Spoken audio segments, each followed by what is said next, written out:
জুলাই সনদের আইনি ভিত্তি প্রদান, গণহত্যা বিচার সংখ্যানুপাতিক পিআর পদ্ধতিতে সুষ্ঠু নির্বাচনের দাবিতে এবং দেশ ও ইসলাম বিরোধী সকল ষড়যন্ত্র ও চক্রান্তের প্রতিবাদে বিশাল জনসভা অনুষ্ঠিত হয়েছে।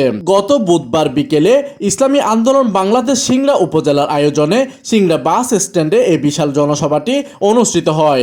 এই সময় উপস্থিত ছিলেন ইসলামী আন্দোলন বাংলাদেশের সিনিয়র নায়েবে আমির আলহাজ হজরত মাওলানা মুফতি সৈয়দ মোহাম্মদ ফয়জুল করিম শায়েক চরমনায়।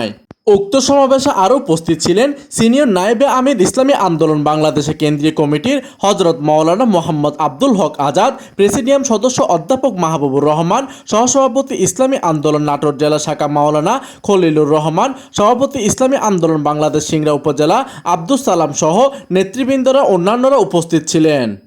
প্রতিনিধি ফরহাদুজ্জামানের তথ্য ও পাঠানো চিত্রে ডেস্ক নিউজ, দিগন্তের বার্তা 24, নাটোর।